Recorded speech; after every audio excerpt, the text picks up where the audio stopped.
After Hurricane Katrina, black neighborhoods in New Orleans waited an average of 2 weeks longer for power restoration than white neighborhoods in the same city. After Hurricane Maria, 3.4 million people in Puerto Rico, most of them black and brown, went without electricity for nearly a year. After the 2021 Texas winter freeze, low income communities of color were the last to get heat back and the first to deal with the water contamination. This is not bad luck. This is a pattern. And if you don't have a plan that accounts for that pattern, you are gambling with your family's safety. Today, we are building your plan. And here's what most people believe: if a bad storm hits, I'll stock up on water, candles, and batteries. I'll be fine for a few days. The lights will come back on. That belief is based on a system that was never designed to prioritize your neighborhood first. Let's talk about what actually happens when a major hurricane or severe storm system hits a city. Day one, the power goes out, cell phone, cell phone towers overload, ATMs go down, gas stations can't pump, and most people have less than 3 days of food in their refrigerator. Day two, the food in your fridge or freezer starts to spoil. The FDA says anything above 40 degrees Fahrenheit for more than 2 hours is at risk. The average family loses $300 to $500 in groceries in a single outage. Day three, medications requiring refrigerations, such things like insulin, certain blood pressure drugs, and some psychiatric medications are now compromised.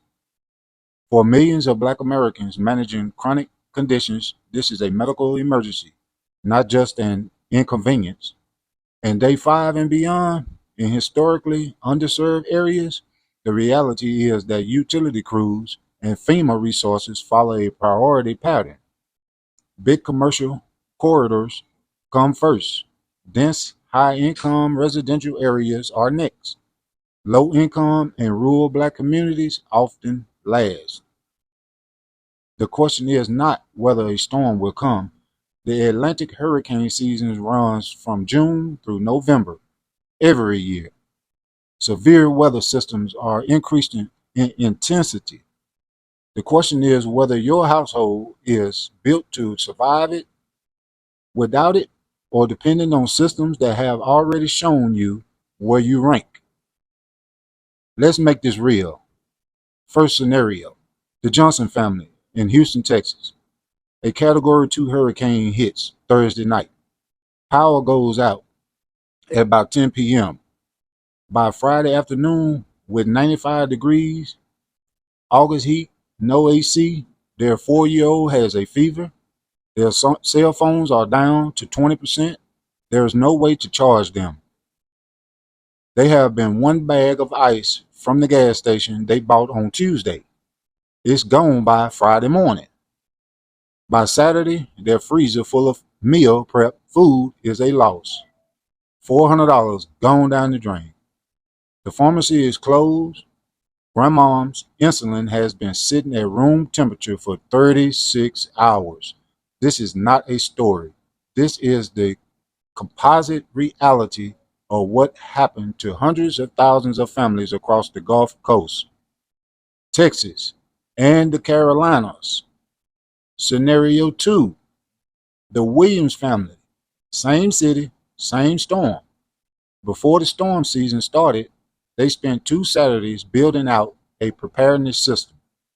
They have 7 days of shelf-stable food, a portable power station that keeps their phones charged, their fans running, and their refrigerated medications cold. Their flashlights and radio are solar charged.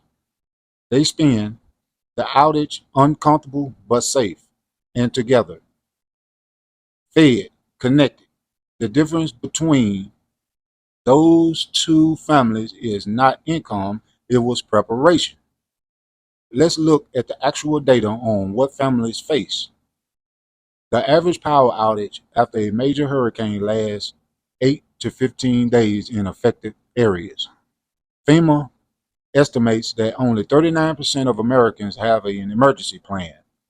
Research by the Brookings Institution found that lower income, predominantly black and brown zip codes experience more frequent and longer power outages even outside of the storm season.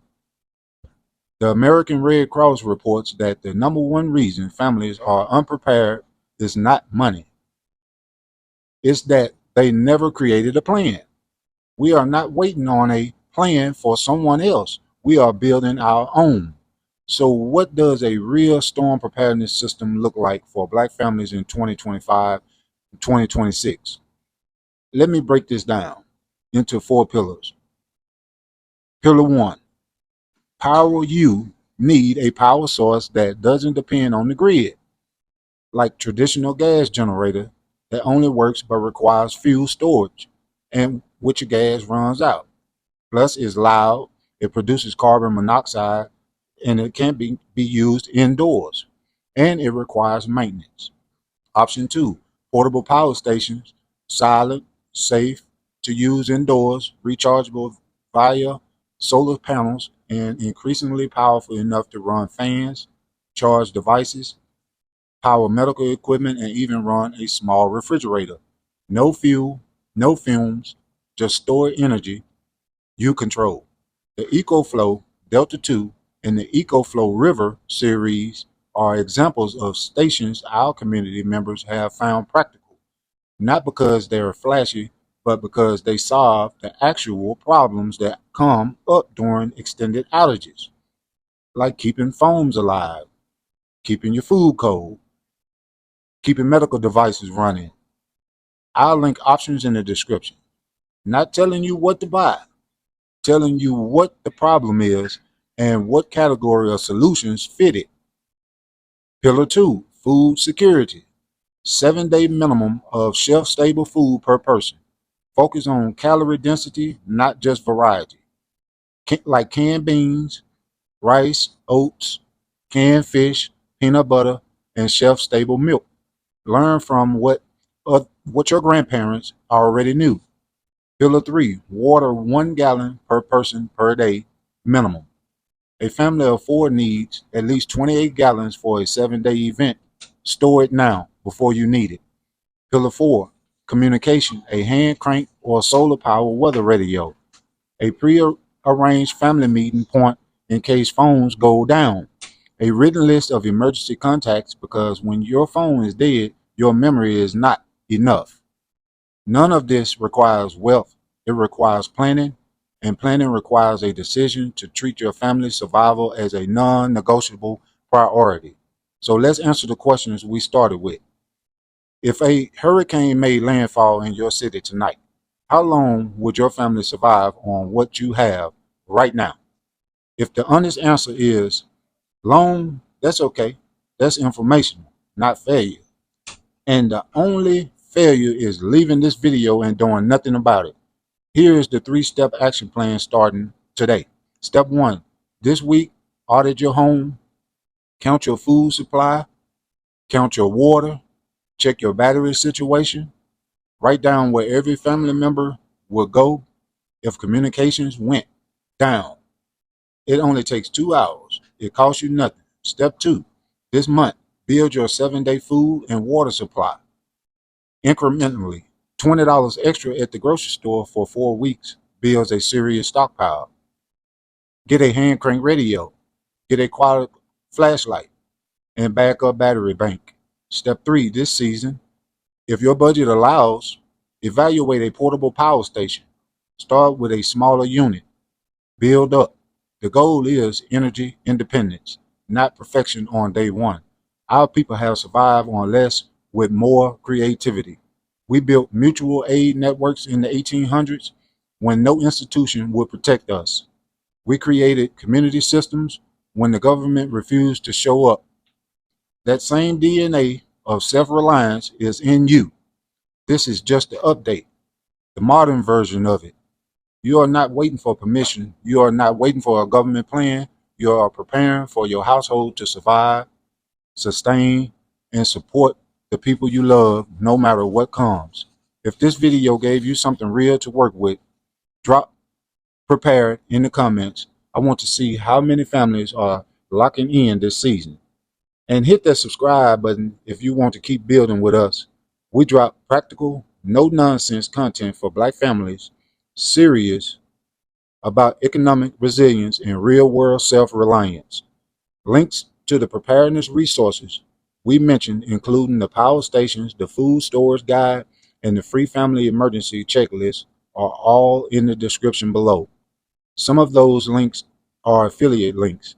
If you buy through them, this channel earns a small commission at no cost to you. That revenue goes directly back into producing content like this.